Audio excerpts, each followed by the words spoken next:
Welcome everybody to the show. My name is Tim, or UFO Man, and on the panel we got Nancy Timms and Knox.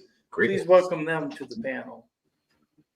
Also tonight we have a very special guest in the upper left corner by the name of COLIN SAUNDERS, all the way from the United Kingdom. He is a draftsman extraordinaire and has been all his life and had an insane, or what you might call a mind-blowing experience with the UFO in 1999, and we're going to discuss that in detail. So please welcome COLIN to the show. Yeah. Good evening, Tim. Good evening, Hypnos and Nancy. Thank you for inviting me onto your show tonight. Welcome, COLIN. It's good to have you here. Let's start with a little bit about your background. Yes, okay. I think that's important. I've spent all of my life as a draftsman, basically, electrical design draftsman. From the day that I left school at the age of 16, I'm 66 next week. That's 50 years of drawing. So obviously, I think that take that into account when we talk about the models and the sketches I made of the craft that we saw that night. Also, along the way, I've worked in the aircraft industry, which I think is obviously important. So I do know my aircraft. I spent a year working in Germany on the European Airbus, the A300 and the A310. That was back in the 80s. I spent some time in New Zealand as well, 18 months there, working in the refrigeration. So sort of well travelled. I also worked in Sweden, and that was in the aircraft industry again. That was for Saab Aerospace, where I worked on the SF-340, a 34-seater civilian aircraft. I spent a year working in the cockpit as a draftsman, drawing the panels and the layouts of the centre console and overhead panels, etc. And I spent a further year working on the engines and wings and horizontal vertical stabilisers. That was a fantastic job, one of the best jobs I had in Sweden. Back to the UK for the birth of my daughter. I also spent actually a year in Aberdeen working in the oil industry for Chevron Petroleum in the Ninian oil field. That was quite a good experience. There was a lot of flying there. You know, I went offshore a couple of times. So we used to fly to the Shetlands in a small takeoff and landing aircraft, and from there helicopter to the platforms. One of the things about being on an oil platform, when you're doing your work, you've got to get it 100% right. Do all your sketches, do everything, and when you get back to the drawing office, you draw everything that you need to do. Now, if you miss something, you can't just go back out. You've got to arrange for flights and accommodation and all the rest of it. So that sort of training came in really good for the night of the UFO, because once I'd seen it, the first thing I wanted to do when I got back home was to draw it and sketch it, and then the next day start to make models of the UFO. For the last 30 years, I've run my own business doing embroidery, but embroidery design. So we do, they call it digitization. So these days I'm still drafting, but I'm drafting in colours and needles and threads, etc. But I still spent all of my life as a draftsman. Along the way as well, when I worked at a company in Courtals in Coventry, I became AutoCAD User of the Year in 1995, I think it was. Which is quite an accolade over here. That's quite a big CAD package, so I know about computer-aided design.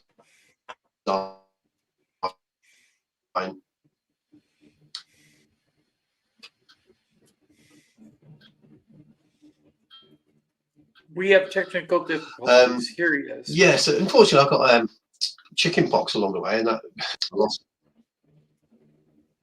Are we still there? Yes. So, due to the ME and losing my job, I couldn't work anymore in Courtals. I ended up starting my own business. Now, this turned out to be a godsend, because on the night of the UFO, I was working from home, and I've got staff working for me from home, and they could sort of run the business while I concentrated on building models, because it did blow my mind. So this is the point we get up to. Basically, I spent all my life drafting technical environments, and now I'm running my own business at home. And we finished for the evening on a Thursday night, and the 31st of March 1999, and that evening we're going out for a bar meal. It's my mother-in-law's birthday. So we set off with 2 vehicles, and my mother-in-law, my brother-in-law lives next door. He bought the house next door to my mother-in-law, and he's got a French girlfriend. French grandparents were over, so 2 carloads went for a bar meal to the village of Paleton in the Warwickshire countryside. It really is in the middle of nowhere. There's no street lights. Lovely little village. So we had the meal. Nothing happened there. Now, as we left, we got into the first car. My wife was driving. Sitting next to my wife in the passenger seat was my mother-in-law, and in the back was myself and my daughter. So we've got my mother-in-law, my wife, my daughter, and myself in one car. This is the 4 that's going to have the experience. Now, as we drove off, I remember looking around and seeing my brother-in-law getting into the Range Rover with the elderly French lady, and she was struggling to get in, so we pulled off and left them slightly behind us.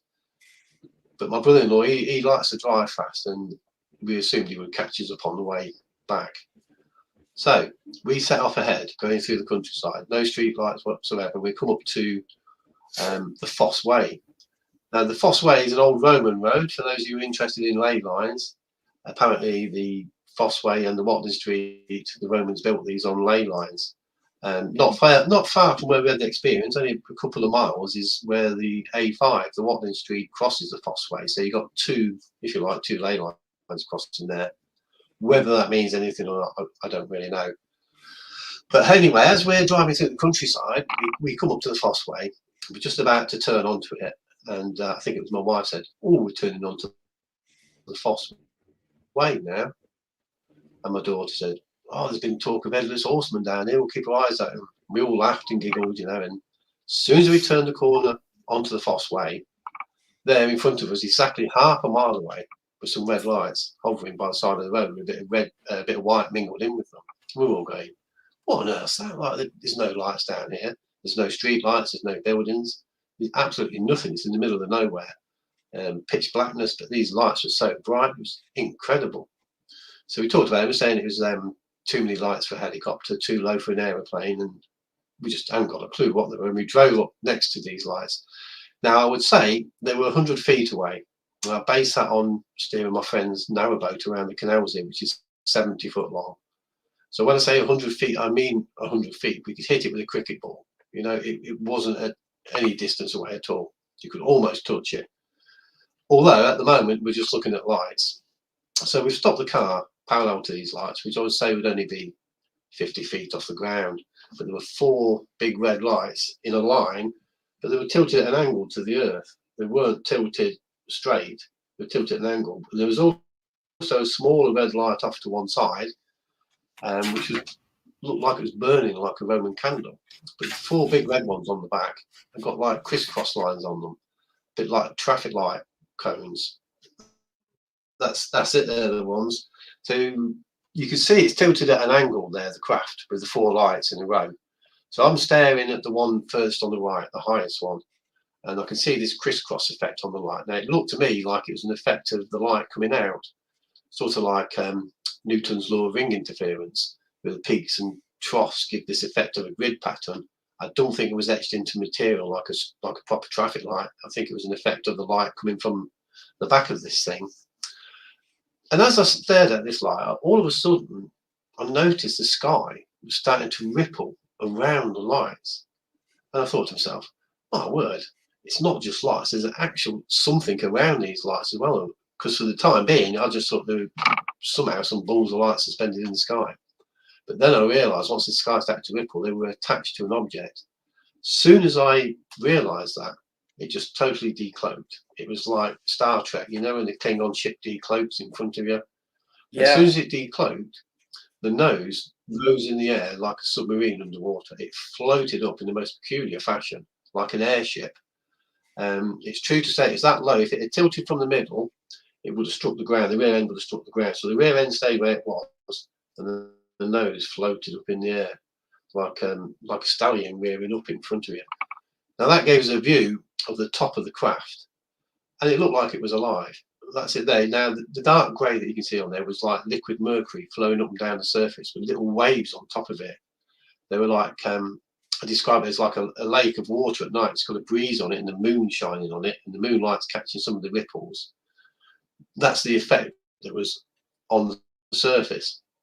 Now that wasn't electromagnetic distortion or anything along those lines, because on top of that lake of liquid were these beams, silver beams that were interlocking at 90 degrees, like an old-fashioned maze that you see in an English country garden. It was just like, it was like meeting God. It was just incredible. And I remember thinking straight away, my God, aliens exist. Abductions must take place, and this explains mysteries from history. Now, my wife, being a sensible person, decided to pull forward and reverse into a gateway, which was pretty much underneath this craft. We would have been really close to it once we reversed. But as she pulled forward, there was a big hedge and it blocked the view. And I thought to myself, if it's going to go, it's going to go now. And sure enough, we reversed into the gateway, we jumped out, and it was gone. There was nothing. There were no smells, couldn't feel any heat or anything. There'd been no noise during the course of it. We looked around, and there in the distance was this massive craft, the size of a football pitch, with 4 red lights on the back, again, just like the small one we'd seen. By this time, there was quite a distance away, maybe half a mile. And I said, look, there it is. It's changed shape. Look, it's grown into a huge thing. I mean, I'd never been into UFOs. I wasn't looking for a UFO. I'd never heard of motherships until I started looking on the internet. So it's quite possible that was like a mothership that the smaller one had gone back to. So we stood there, and it's true to say, you know, the Oz effect, it was so quiet, you could hear a pin drop. There were no traffic. There were no other aircraft. There was nothing. It was absolutely amazing. I remember my wife saying it's 9:50 p.m. She checked the time, just in case we've got any missing time. We don't know what time we actually left the pub, so we don't know if we'd lost 20 minutes or lost nothing.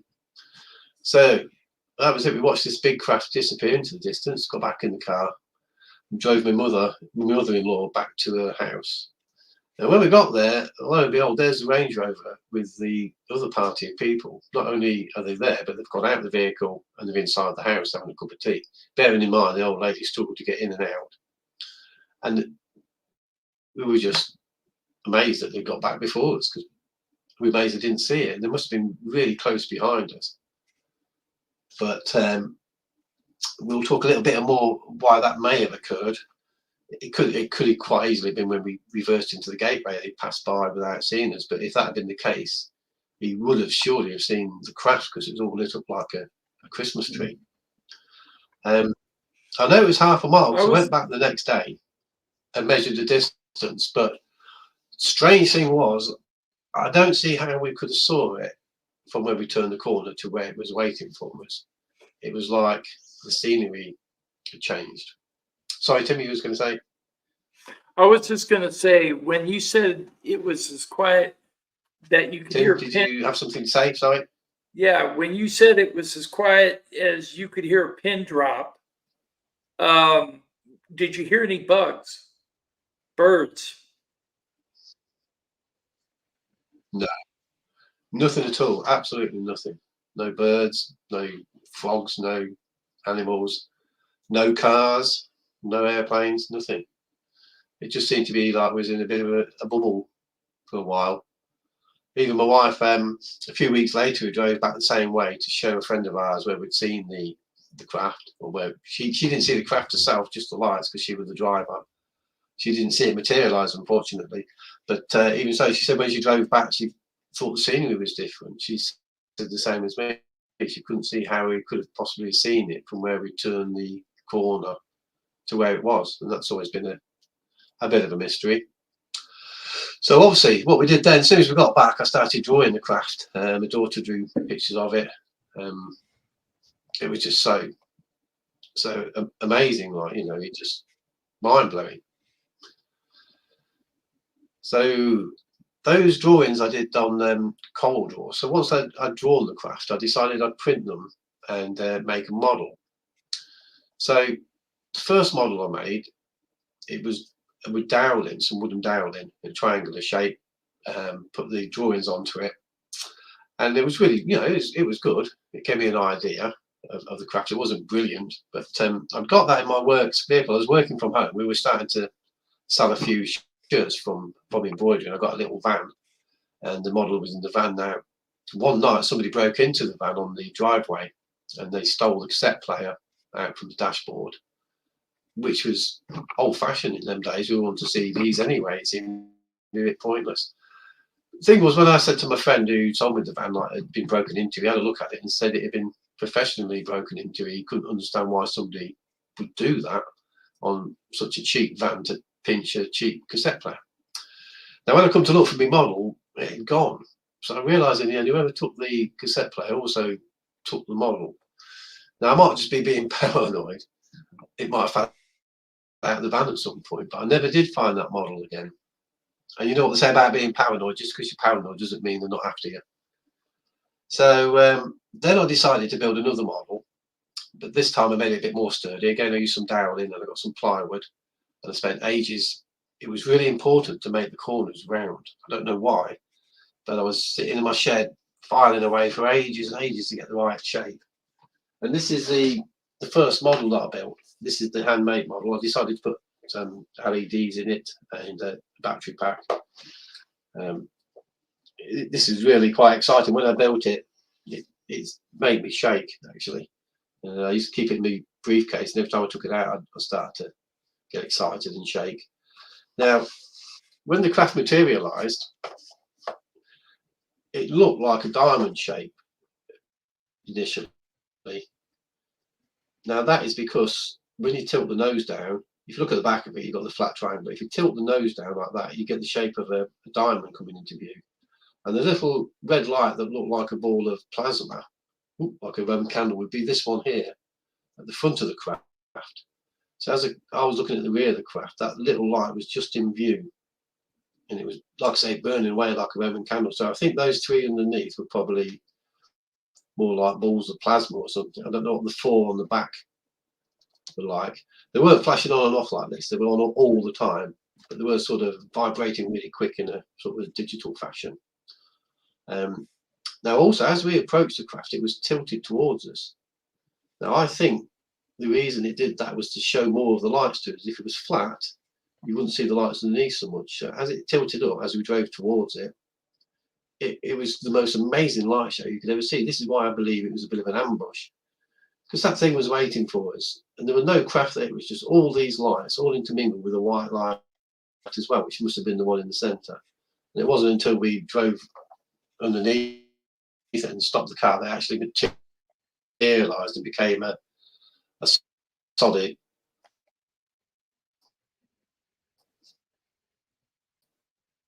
craft, alien craft. I knew. So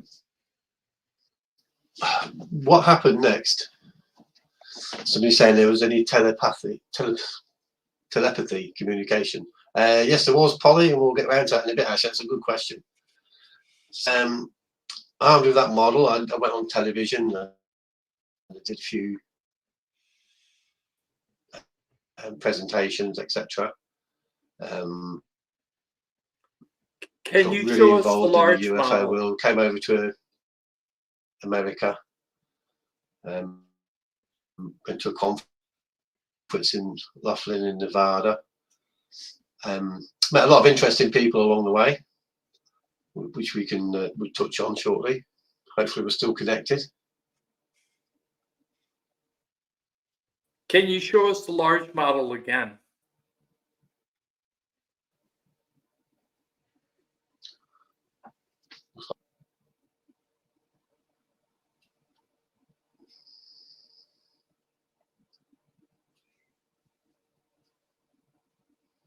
Colin, can you hear us? All right, looks like we're coming back.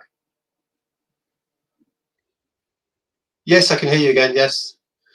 Will you be able to edit those bits out on YouTube, or will it just go straight through? Can you show us the large model again?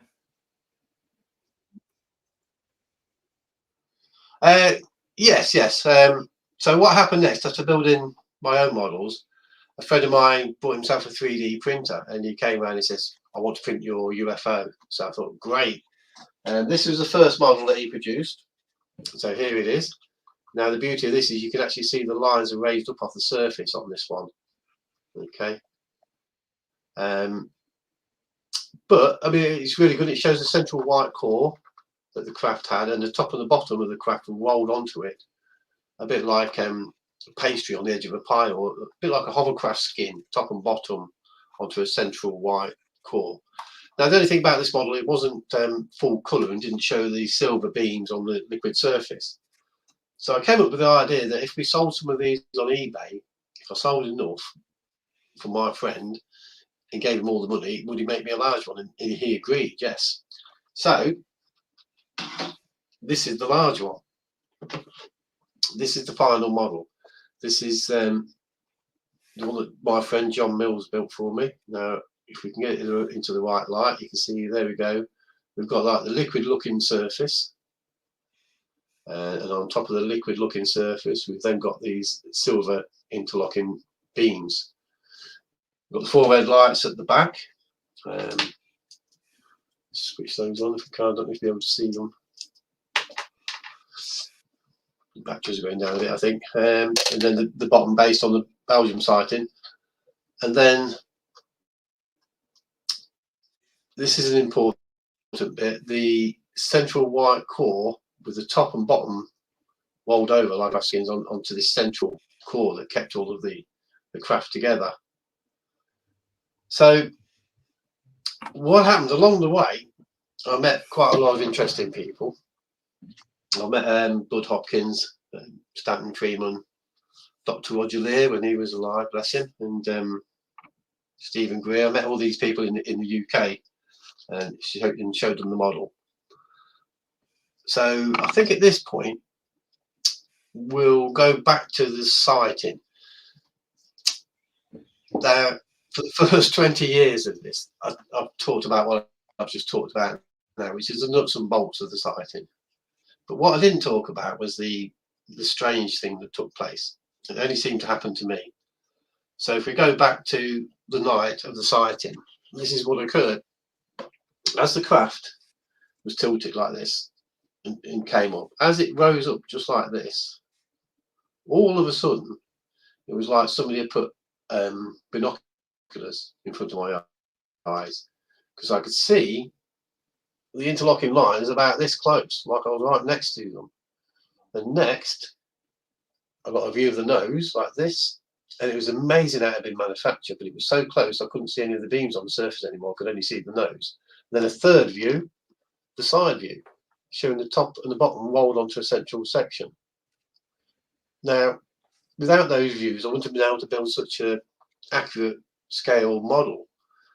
And I was convinced I had an out-of-body experience, and I believed I got so excited that I brought myself out of the body next to the craft. Now, I got to speak with Bud Hopkins for about 5 minutes in Leeds in the UK at a conference we had over here. The conference used to be put on by Graham Birdsall and Russell Callahan from the old UFO magazine. We had some great conferences there. Now, I was chatting with Bud. There was a big line of people queuing up to chat to him. I told him about the close encounter. I told him that when the craft rose up, I got these close views of the surface that helped me build the model, and I thought I'd had an out-of-body experience. Now, he said to me, no, that was not an out-of-body experience. Those are images placed in your mind by the aliens on board the craft. Well, I sort of thanked him, and somebody butted in then, unfortunately, this lady had got a crystal she'd found in the forest or something, and that was the end of my 5 minutes with Bud, unfortunately. But I went away thinking, that's a bit odd, you know, why would they put images into my mind when I was standing next to the craft? It didn't sort of make sense. So I put it onto the back burner, if you like. So then a while later, quite a long time later, I had an email out of the blue. In fact, it was only about 7 or 8 years ago, from somebody in America who'd had a close encounter with a triangle. Now, he started off his email by saying, the same as you, I had 3 images placed in my mind during a close encounter with a UFO, with a triangle. He says, I was looking at the triangle and it was fairly close, and all of a sudden I could see really close up to it, and got 2 close views of the outside and 1 of the inside as well. Now, he said they were images just like me, placed in your mind by those on board. And that day, the penny dropped. It was like a eureka moment. It was like, wow, Bud Hopkins was right all along.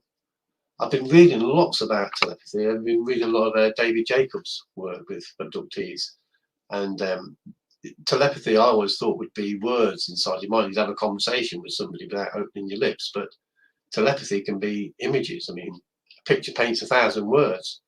So those images, I believe, now placed into my mind to enable me to be able to craft.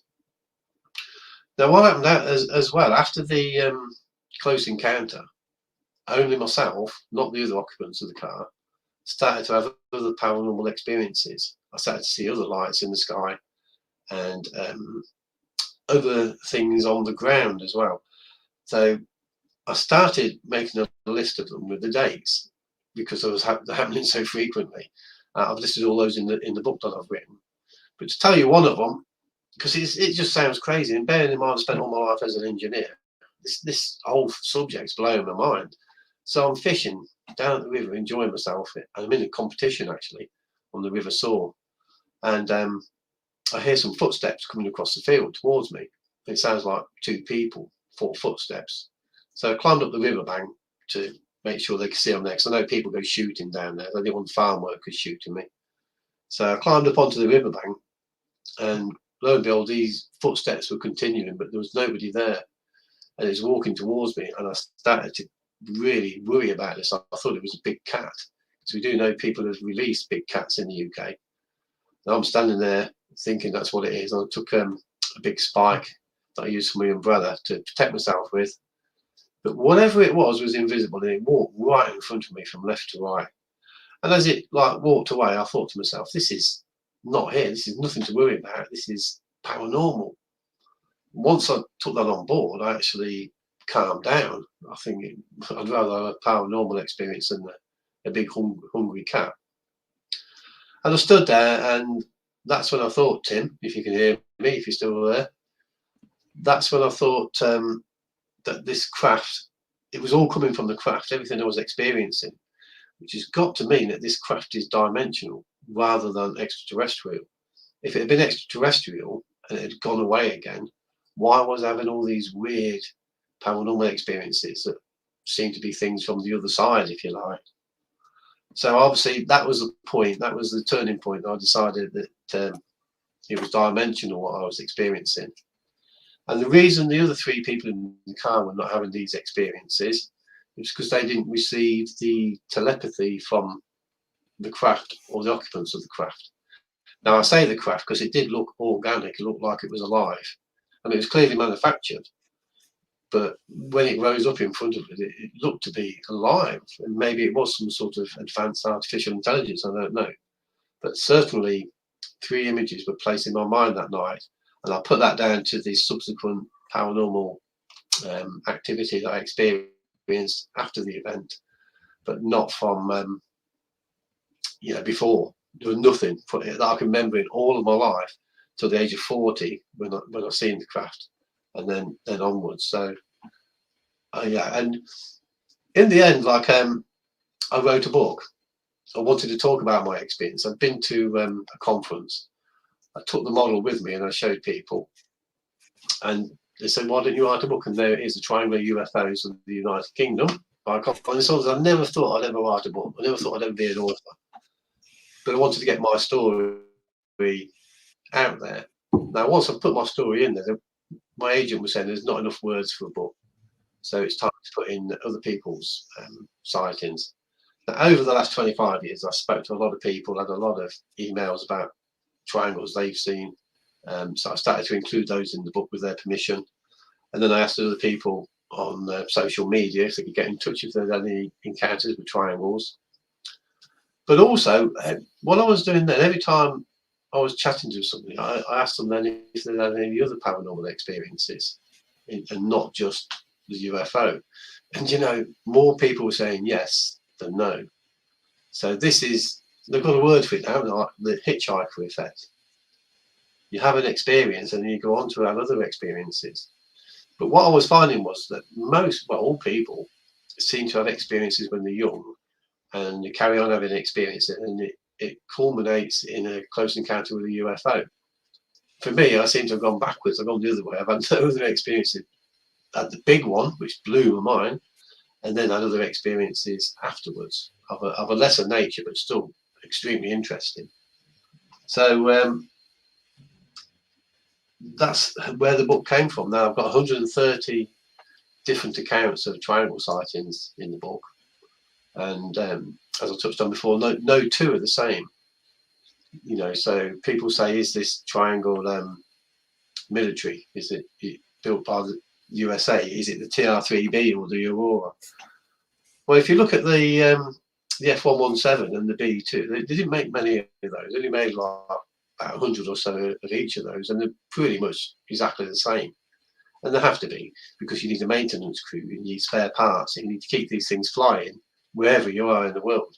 So if you start making modifications, you're going to lose track of what's going on. I mean, when we used to build aircraft in Sweden, like you build 0 to 79, and it'd all be exactly the same.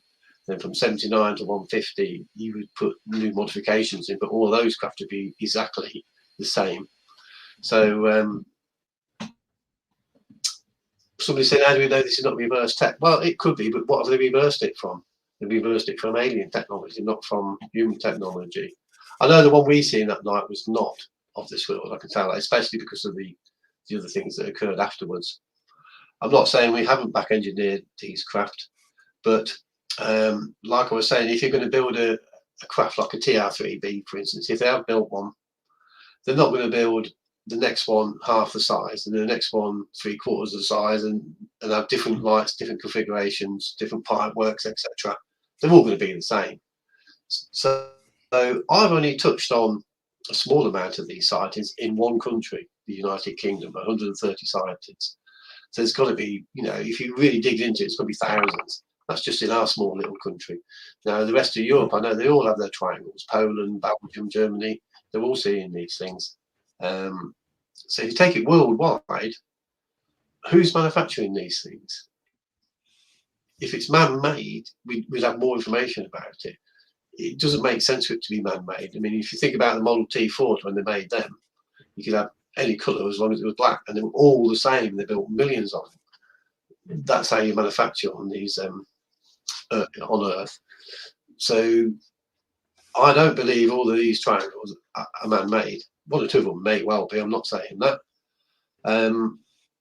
but to say that they're all man-made is just crazy. They're just not. But it does beg the question, doesn't it, that who is making them and where? I think about this often from a manufacturing point of view.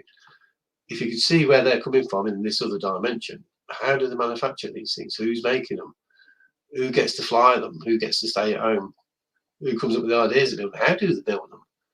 I mean, that close view I saw of the central section of the craft, where the top and bottom join onto the central section, there was no nuts and bolts, there were no rivets, there were no welding, there was nothing. It was absolutely seamless.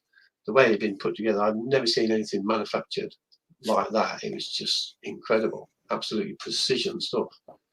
Yeah, a lot of UFO reports have come across from people saying that the craft looked like it just was there, you know, no seams, no rivets, nothing, smooth as glass, etc.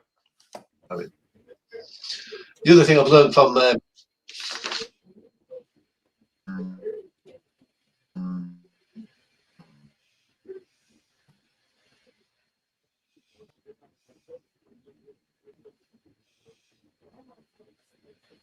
There's a little bit of a lag, everyone.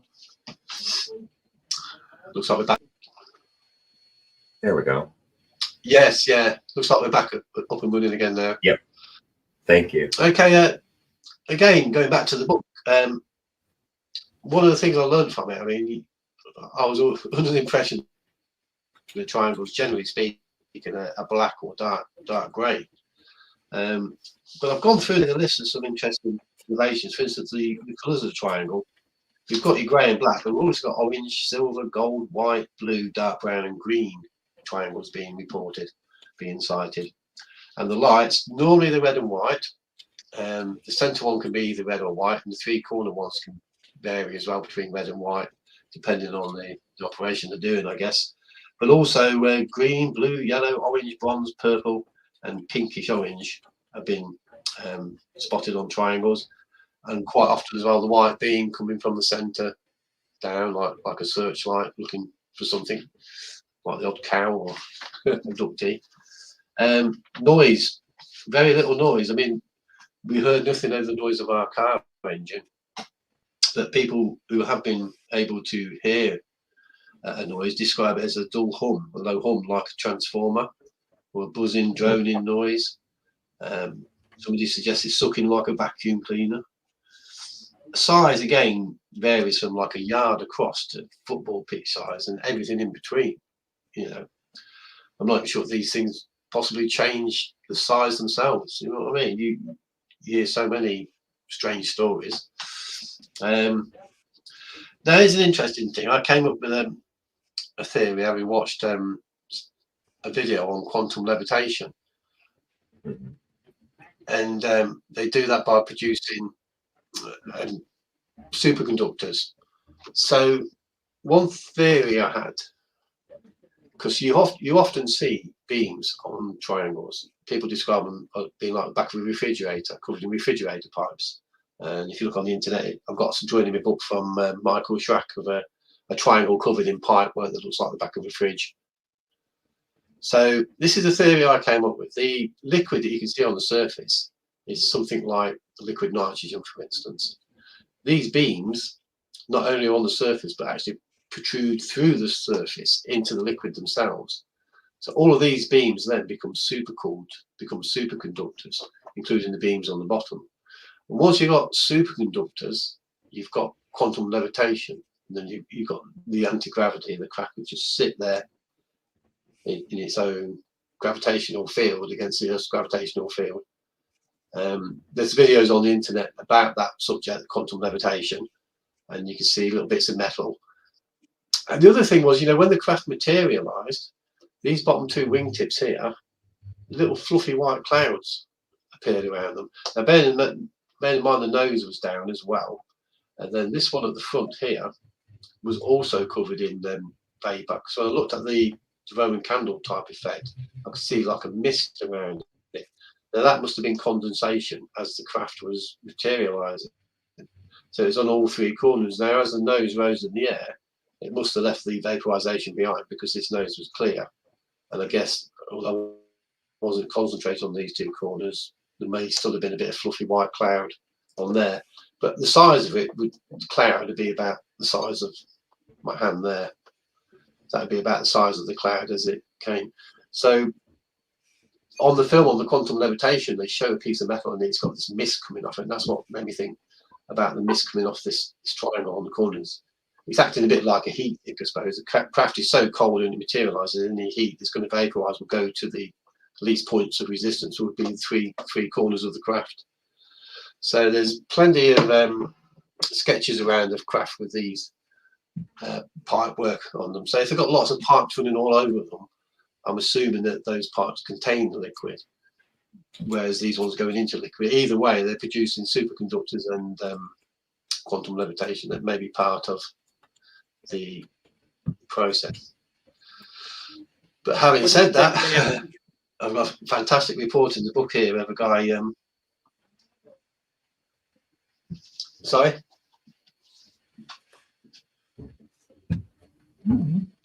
Are we still there? What do you think, Nancy?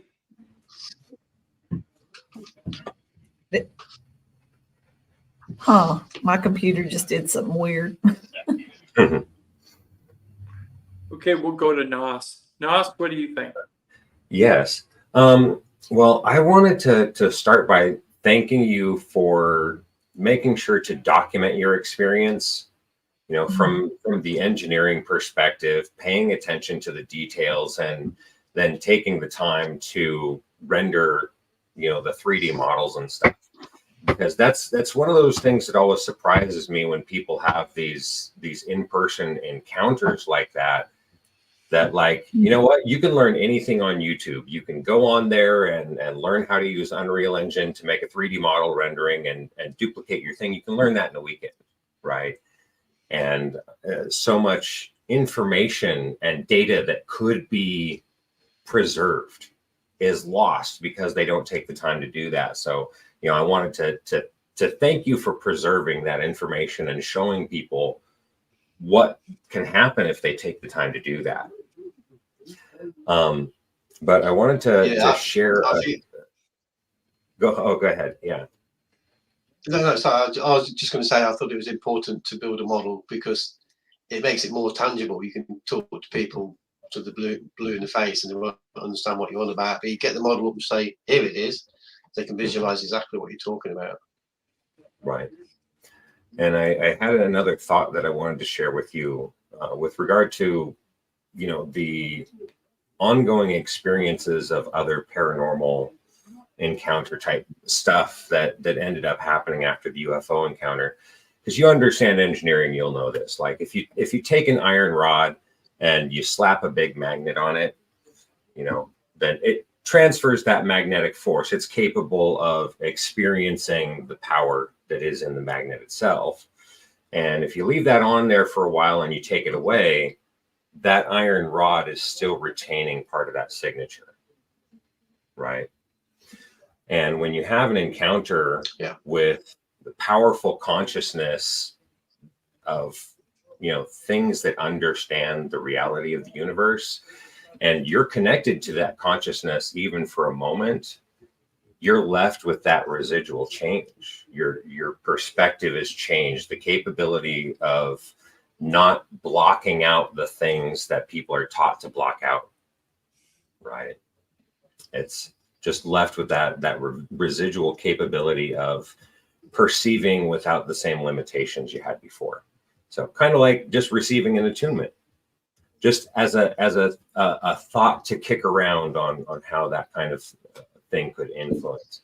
I wanted to ask you specifically for the experiences that you had in your life and your decisions to be part of the public representation on this. I know there are a lot of people out there that they have their experiences and they don't want to come forward. What was your determining factor on just whether you said it doesn't matter what the results are, I've got to do this, versus whether you were holding back at all? I think that thought process would be helpful for the audience. Yeah, I've always been a very enthusiastic person about everything I get involved with. And after that experience, I thought the whole world would know the next day. I didn't think that it was just happening to us. In the beginning, I just thought this is happening worldwide. The next day, I was amazed to see it wasn't in the newspapers and it wasn't on the radio. It was just us. Now, the funny thing was, it was the 31st of March, 1999. Well, the next day, April the 1st, here in the UK, it's April Fool's Day, where we play tricks on each other. Right. I recently started my own business, and I was getting customers turning up. Even so, I just couldn't help but tell them what I'd seen, even though it was April Fool's Day. And the response I got from people was absolutely fantastic. I've had hardly anybody knock this at all, poo-poo it. Everybody goes with it, and I've had a fantastic response from people. I just could not stop talking about it. In the early days, actually, a few people thought I was suffering. I was going to lose the plot or something like. I suppose it's PTSD or something. My world had been turned upside down, and it was fantastic, absolutely fantastic. And I just could not believe what I'd seen. And I just had to tell the world. I just could not be quiet about it. I'm the same now. Like I'll go into the pub. I won't talk about it. But if somebody mentions it, they'll be in. I'll be talking about it. Anybody's got an interest in it, I love talking to them about it. And I think as I've been so open as well, people talk to me. I think that's why I managed to get so much information into the book. People are quite happy. They know I'm telling the truth. They know I'm an honest, diligent person. So they're quite happy to talk to me. And also, I've had people say to me that just by talking to me is ease their stress because they've got nobody else to talk to. So in a way, I've done a bit of counselling without realising I've been counselling people. maybe I've still got a bigger part to play in all of this. You know, if it starts to become common knowledge and disclosure, and people are panicking, maybe they'll be going, Colin, help us. You know all about this. What's happening? Unfortunately, I don't know all about it. I don't know what they're up to. But I do know they're here. It's absolutely incredible. Incredible. It's amazing how there's so many people who have these close encounters and they know the truth, and some people actually get to meet aliens and get on board. I'm a bit jealous that I'd love to meet an alien myself and get on board and have a trip around the universe. But then on the other hand, you get people who've seen nothing. Now, that reminds me, before I forget, here's an interesting story. This I've never told anybody this before, but it's only a recent one. A publisher wanted me to do a write-up on it, and he wanted to do like a little press release, but I didn't want to do it because this just doesn't sound right. This sounds weird. I'm remarried now, and the wife I've got at the moment, she's dead sensible. She's a carer. She works nights. A dead logical person. Never seen a UFO. She's been taking the mickey out of me for years about this, although, you know, in a nice way. You know what I mean? She's never had any experiences. Well, only like a couple of months ago, she decides to leave work early. Bearing in mind she works late, she works nights, so she left at 3 a.m. And driving back from Hinckley to Barwell, where we live now, there's a little bit of country road with farmland either side. And she said as she came along the road, she was the only car there. She came past a tree, and it was like somebody flicked a light switch on. And she looked over the field, and she said there was a triangle. And she said it was huge, and it was bright silver, and it was low, and it was that bright, it lit up the farmer's field underneath it. She stopped the car and looked at it and thought, this is one of them triangles Colin's always going on about. At that point, she got a bit frightened and drove straight back home. So she hopped into bed. It'd be about 20 past 3 in the morning. I happened to be awake, and she starts telling me about things that have gone on at work, these people that we know in the care home. And she failed to mention a UFO. Now, the next night, she's playing on Facebook, and there's a report about UFOs. She suddenly says, oh, I forgot to tell you. I seen a triangle last night on the way home from work on Jackie Powell's Corner, less than a mile from where we live now. If she'd have told me that night, I would have got out, got my car and driven over there to see if it was still there. And then you think to yourself, God, you know, so many people would love to see a UFO. What is the chances of the chances of my wife seeing a triangle like that is just phenomenal. It makes you wonder. I mean, it's got to have been on purpose, surely. It's just too much of a coincidence. Did they do that to stop?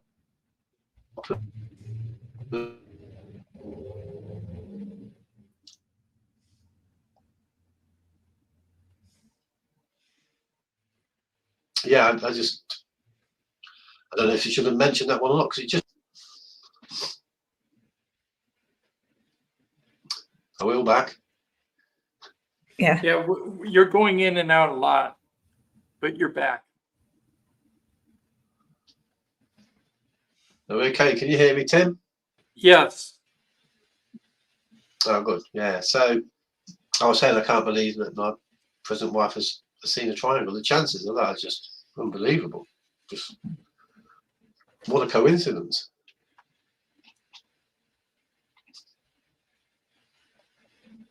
Polly says that it's not a coincidence.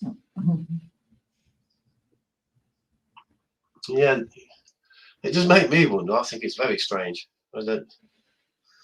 Very odd, very odd. Okay, so the book.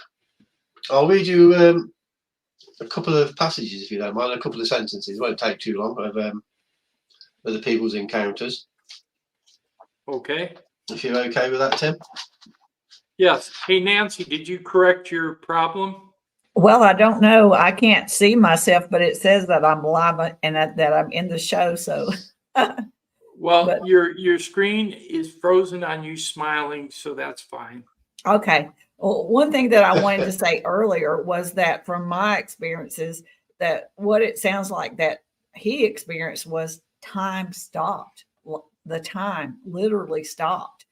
And that gave him and the people in the car with him, his family, they wanted him to see that. It was meant to be. It was something that they wanted him to experience. And they probably also instigated you writing this book. And it's an instrument of them introducing themselves to the world through you. So thank you for doing that. And I think that, you know, the way that you're able to see all these different angles and things, yes, it was telepathic, and it was for the purpose of what you're doing now. So it's very important. Yeah. I believe A that's lot of true. Yeah. people- Yeah, I do believe it was not a coincidence. I do believe they were waiting for us, and there's a purpose for it. A lot of people are thinking or insinuating that the interference with your internet is due to your personal testimony here in the US.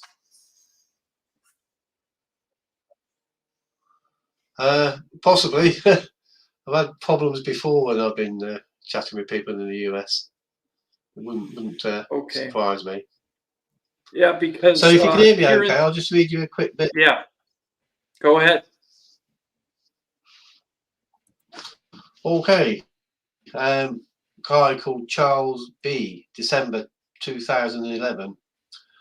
He'd been out looking for a UFO with his daughter, and they said they saw it one night moving over the Moden area of the town. His ex-partner said it was Venus, but they drove down. They followed the bright light, which followed them slowly in the car into North Yorkshire. It seemed to be getting lower. We both reasoned it was maybe a helicopter, but there were no strobes and no noise. I said, let's go down to the river at Low Coniscliffe. He says, with hindsight, I think they told me it was there. After driving down the track to the river, the triangle was about 300 feet above ground level. It was huge, at least 1,000 feet across. The lights at the apices were dim yellow-orange, and there was a dimmer orange light in the body towards the back. I got out of the car and stood staring at the triangle. There was total silence. I could no longer even hear the traffic from the motorway. The body was black, and it blocked out the stars, but I could see stars around it. I don't know whether I got closer to it or it to me, but I seemed right underneath it. I could see black channels etched in the underside of it, which you now made me think they're a docking mechanism. It seemed to be made out of slate or graphite material, very dark grey and a smooth matte texture. I could feel the presence in my whole body, and a dental implant was vibrating in my mouth. I could see the channels covered inside of the craft, probably 6 feet across, and they were similar depth. I raised my hand and touched part of the craft's body between the channels. I was terrified and even thought it could harm me, but did it anyway. I brushed my fingers over it and then put my entire palm on it. It felt like a hard kitchen worktop with a matte finish, but it was not cold. The next thing I remember is my daughter shouting at me to come back to the car. She hadn't wanted me to get out. So there's a case of a triangle 1,000 feet across that comes down close enough to a guy on the ground that he can touch it with his hand. I mean, it's absolutely stunning. I mean, the accuracy of the craft itself and why it was doing it, I've got no idea, but he's told me that story a few times and I find it absolutely fascinating. Did he actually I'll just touch quickly the read another one triangle? to you. Yes, he touched the triangle. So it felt like a kitchen work surface was the feel that he got from it. I'll quickly read you another one because I think this is fantastic. This lady, Lindsay Turner, this is 1983. She said, my friend's 3 years older than me and was unemployed at the time. We decided to go and visit Dad's property, 10 to 15 minutes walk away. The house had a football pitch just beyond the back garden with wild space surrounding it. The weather had been dry all day. When we came to leave late that night, we glanced over to the football pitch via an entrance. We both spotted the mist and the triangle, so we both decided to go investigate. The triangle was like a pyramid object. It was the size of a house and not quite on the ground, but hovering just above the ground by about a foot or two. The craft looked to be made of glass and was transparent. Like you see swirls of coloured gas inside, yellow, blue, green. In fact, like a rainbow. As they approached the pyramid, it backed away from them. But when they backed away, the pyramid returned to its original position. The craft then became solid. In fact, Lindsay described it as metallic with Egyptian hieroglyphs on all sides. One of these hieroglyphs was a man with a bird's head carrying a long spear. Lindsay and her friend became nervous and decided to go home, where they believed they lost between half to 3/4 of an hour. So that lady phoned me up all excited and told me when she knew I was writing the book, told me about that. She phoned me twice, in fact, to tell me about that. I mean, I believe 100%. I believe all of the stories in this book are correct. So there's a connection between ancient Egypt, triangles, aliens, and 1983. I mean, the stuff people are telling me is absolutely incredible. Incredible. I mean, the guy who touched the triangle, he's some sort of personal protection officer. He's quite high up in security. But I have another friend, another guy who wrote to me, a guy called Rob Fowler. He now lives in New Zealand, but he lived in England. If you want to hear his story, I'll quickly read a bit of that for you. Again, this is touching on the craft. So he said, there's been chasing a light in the sky for some time. And Rob said, we stopped and got out at a bridge to study the sky looking for the object. Parked up in the lay-by was a Volkswagen camper van, the sort with a concertina roof. He said there was a light on inside and I wanted to see if they had seen the object. But Dave, his mate, did not want him to. I walked down a very slight incline towards the cul-de-sac and turned to see Dave, who was saying, no, don't, again and again, pleading with me not to get closer. Don't do it, Rob. I turned round and the camper van was not there. Instead, there was a gunmetal coloured wedge-shaped craft, very much like the side view of an F-117 Nighthawk stealth fighter. It is the best description. It was angular, sharp, pointy, defined. It was more of a wedge. But the angles and the surfaces reminded me they were not smooth, they were flat. This image lasted 1 second and I was instantly on the other side of it, facing what appeared to be its nose. I mean, this guy got in touch because he's getting these images as he's standing next to the craft, saying that he got in touch with me. It was remarkably close, maybe a foot away, and it appeared to be alive but artificial. Same as when I said the craft appeared to be actually organic. The nose, whilst rounded and almost like a glove puppet shape, had the sense that it was sniffing me. Either side of it, the visible sloping away parts either side of the nose had the appearance of being like the cow catcher on an old US steam train. So, you know, the cow catcher at the front. I wonder whether that was like the beams on the surface of my craft, that is a similar sort of thing.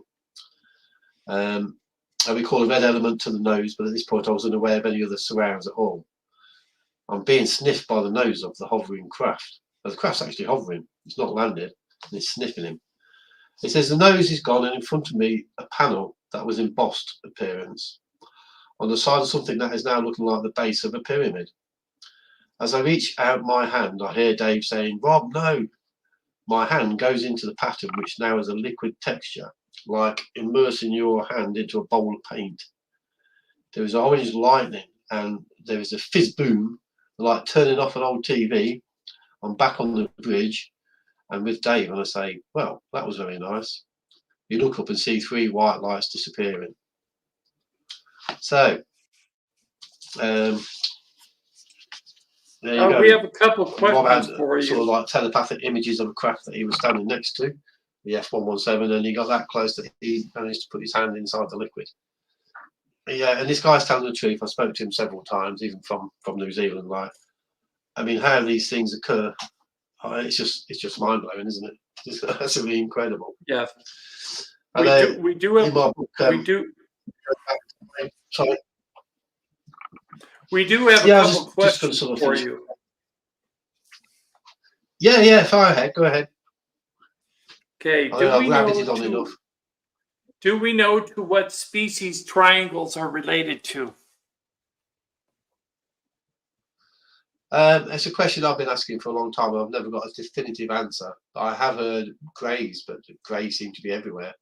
No doubt there's greys and reptilians and mantis on top of these things. Maybe even some US military, who knows? I've heard of that as well. Okay, was there radiation after effects after the triangle UFO encounters? There was one strange thing, and that was my daughter.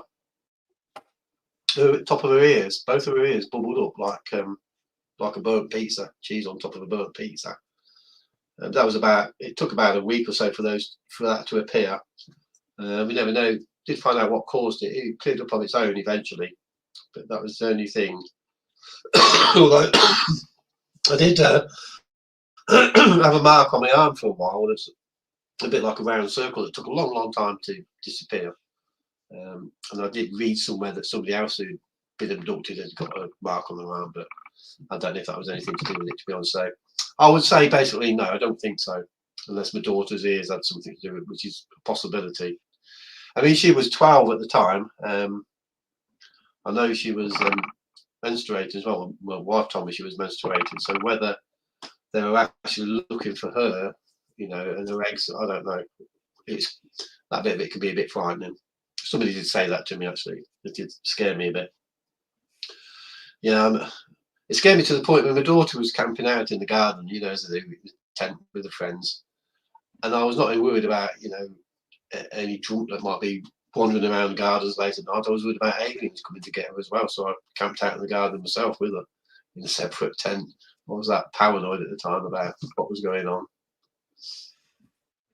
Are you afraid of the So, night sky? any more questions?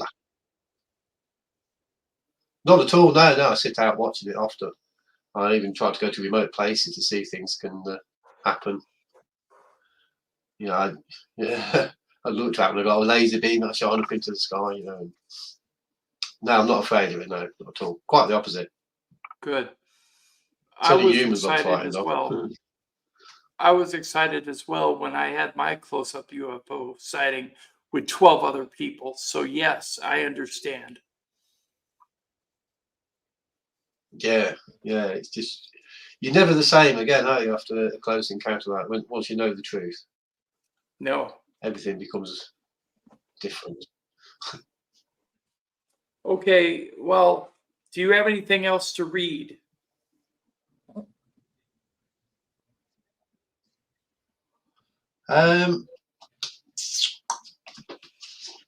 We'll just do a couple of quick ones if you like. Sure. Now, so a friend of mine, well, I was introduced to this guy, Keith, lives in my local town.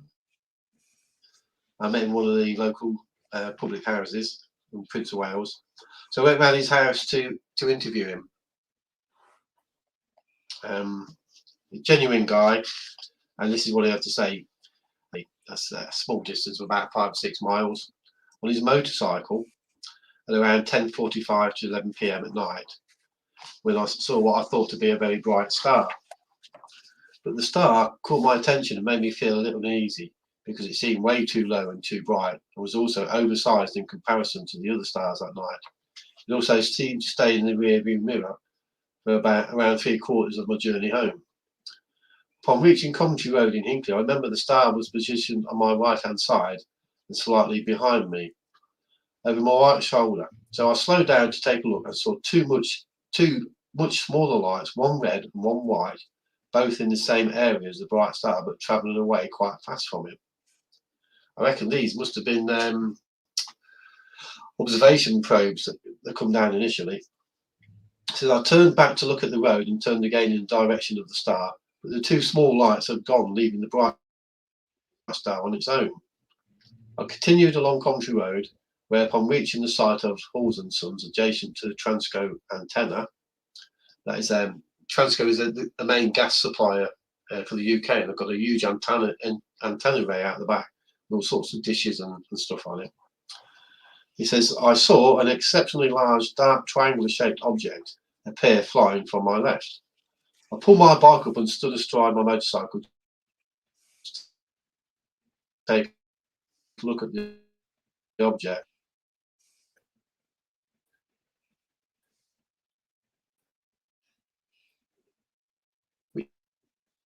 Which came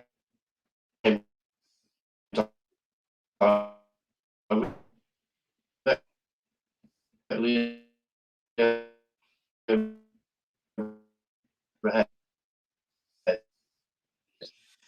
think the men in black are interfering and again. then went Nos. away from me to my right, travelling towards the home, and packed my bike up. I noticed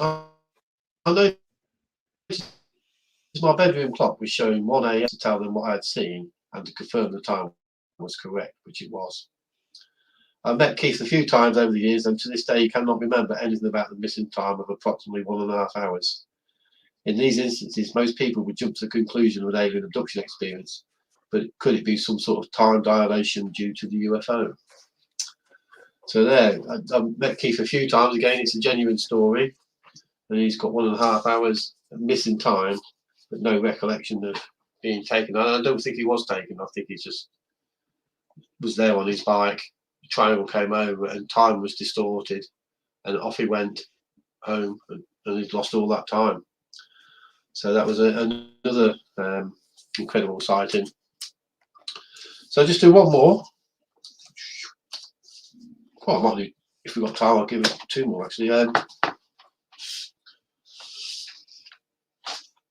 Well, there's this lady, she's a nurse, and she's saying that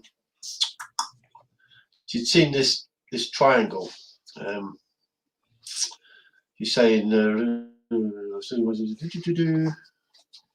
right, she says she'd seen this triangle which is flying over the top of her. A low rectangular shape ran the entire length of the fuselage with a central circular shape.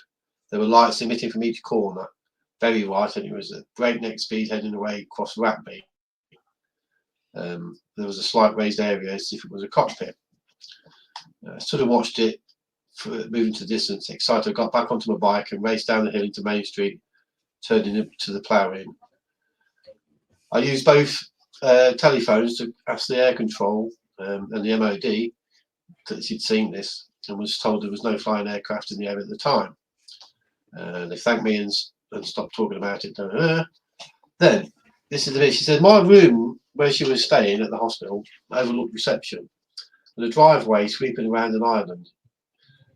Indeed, 2 men in black suits wearing bowler hats got out of a car, and more surprising was when there was a knock on my door. It was the same 2 men.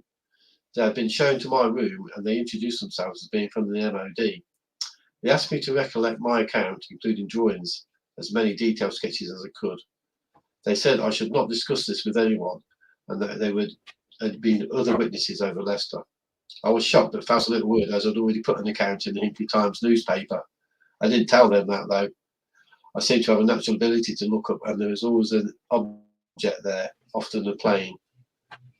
But I have captured another such phenomenon, which I've sent to you from, where the original account can be found.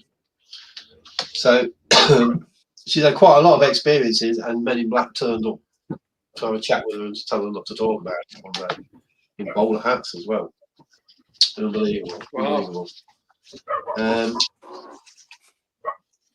If we've got time, I'll just do quickly one more. Okay.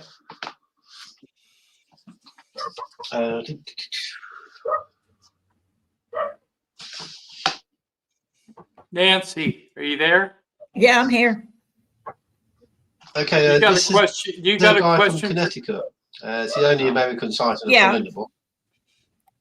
Yeah, I have a question. Obviously this has impacted your life and led you to write a book and get this information out there. Did you notice that it impacted your daughter or your ex-wife's life any? Did it make them more spiritual or maybe more receptive to these type of phenomena? No. No, my ex-wife, it's strange really, because when we were kids, she was the one who got the Von Daniken books. If anyone was supposed to see, you would have thought it was her, but she didn't see the craft materialize. She only saw the lights, so it didn't impact as much onto her as it did myself. And my daughter, being young, she just took it in a stride really, although she was a bit frightened, I think, at the time. Now my mother-in-law, I swear we would have got on board. We were both so excited, and she's a very private woman, but over the next few years she was sending up newspaper cuttings about UFOs. Unfortunately, she's passed away now, when we cleared out a bedroom, in the bottom of the wardrobe, there was a load of paranormal newspaper cuttings that she's collected over the years, which I've got here now, which I will read at some point. So, unbeknown to all of us, Madge was already involved with or interested in the paranormal side of life. So it had an impact on her. It had a huge impact on me, but I wondered whether that's because I'd worked in the aircraft industry and I knew straight away that it wasn't ours. Like I say, my wife saw the lights, but unfortunately she never got to see the craft materialise, you know. I did wonder as well, you know, like when I received the 3 images, I'm pretty certain now that it was telepathy. Were they still connected when we pulled the car forward and the hedge blocked a few? Because I thought to myself, if it's going to go, I actually said if it's going to go, now would be a good time. Which, thinking about, that was a strange thing to say, because it'd be a bad time because we wanted to see it more. We wanted to get on board, me and the mother-in-law. We didn't want it to go. So I wondered if they heard me think that and shot off when we couldn't see them shooting off. If they shot off, they may just have cloaked up again.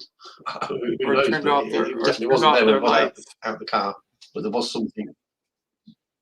Yeah. Yeah. Yeah, there was nothing. Yeah. Oh, all very strange, yeah. Yeah, last summer in July, Colin, I may have videotaped a triangle, but we only saw the light in the middle because it changed shape 5 times. As it turned, we think it was the aperture changing shape because the craft was turning, but it was projecting an infrared light beam onto the top of some 30-foot pines. And we couldn't see it with our eyes. We saw it with an infrared camera and we filmed it. So after the show today, I will send you that clip so you can take a look at it.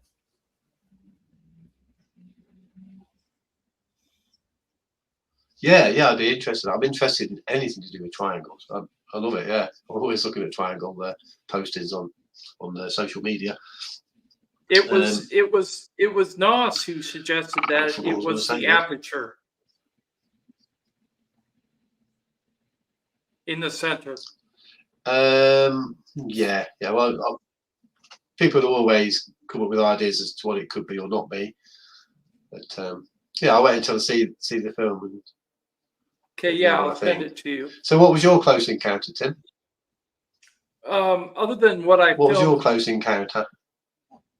Other than what I filmed in July, back in 2009, myself and 11 other people, broad daylight, 1,000-foot cloud cover, about 500 feet off the ground, 50 feet away, saw 6 rectangular objects, evenly spaced. Each object was probably the size of a medium-sized car, and it was actually filled with like living fire on the inside of the confines of the rectangle. So when you saw it, they looked like they were on fire. And they were, the second one from the left side was tumbling end over end.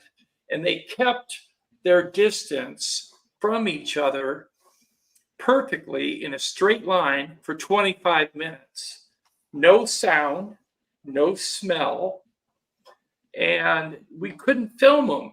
Some of us had cameras, digital cameras with the video capability. And when we put it up, we could see them through the viewfinder in the screen. But when we tried to play it back later, it was all distorted. So there was nothing there. We couldn't see it. We couldn't film it. Yeah. But there were 12 of us, and it changed my world view that day. Yes, it did. Yeah, it does. You can never be the same again. I have heard, funny enough, I've got accounts in the book of balls of light coming along, which then transform into a triangle. So they start off as a ball, circular ball of light, but then somehow change to a triangle. There's also reports of triangles flying backwards, if you like, the blunt end first. not always Right. pointed end first, which doesn't surprise me because I don't think these craft are built for aerodynamics. I think triangular shapes for stability, but the way they're flying, it's not an aerodynamic thing because they can fly backwards just as fast as they can go forwards. So yeah, we're looking at some fantastic technology there. Yeah, I believe that aliens exist, or alien life forms, non-human intelligence. Ever since I had my close-up sighting. Before that, I was having far-away sightings of lights in the sky moving erratically. But then I had that close-up sighting, okay? And since then, I have photographed and videotaped other vehicles or objects up close. And that's why I became who I am now, UFO Man or Tim, either way. And I wanted to research through people like yourself and other people out there to find out if anybody had encounters such as my own. Okay. And I've come across maybe a couple people that have seen the same kind of lights, but very rare.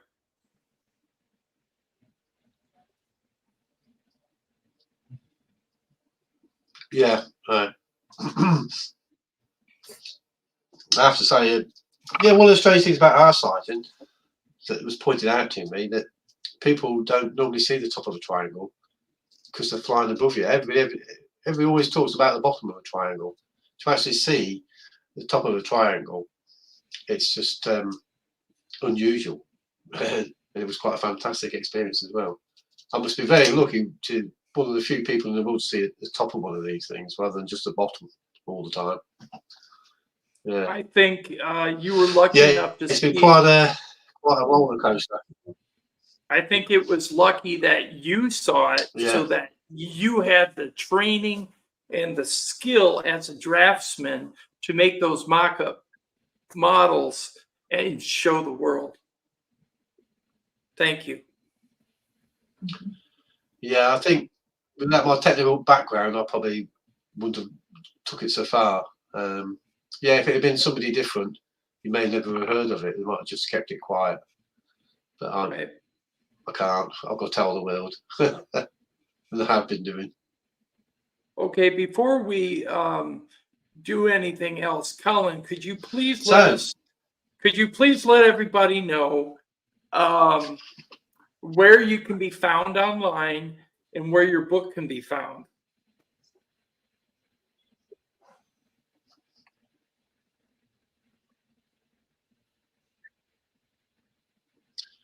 Yeah, the book's available on Amazon, hardback, softback, Kindle, and audio book. If people want to get in touch, you can always message me on Facebook. I think it's probably the easiest way, but I can give an email address if people are interested in clay, and that would be PEC13. That's Papa Echo Charlie Kilo 13 at hotmail.co.uk. So PEC13 at hotmail.co.uk. Gotcha. And don't forget Amazon, Triangle UFOs. Yep. Anybody's other side of a triangle, they will. I find it rest as well. But you feel a bit more comfortable. Everybody needs to go out and buy his book. Having contact. And take a look at it. Go over to Facebook and contact him and keep in communication with Colin, because who knows if he's going to see another triangle or not. Nancy, any last comments? Well, I hope so. Oh, no, I just want to say thank you. Thank you for putting the information out there. And I think that, you know, at the time that it happened, you were the right person for it to happen too, so that you could, you know, get this information out there. And then here we all are today. All of us are here doing this. We are all connected, and there's a reason for us to get together, and it's all to work towards getting humanity prepared for what's coming in our futures, and it's going to be beautiful. I really do. So thank you very much. Everybody saying thank you. Yeah, thank you for having me on your show, and it's all true. It's all amazing, and I hope it helps some people out there. Okay, well, everybody who watched online, hold on a second here. Everybody who watched online, thank you for participating. Everybody who participated in the chat, thank you as well. And we hope to see you next time. And from the panel, we want to say good afternoon and have a great rest of your day.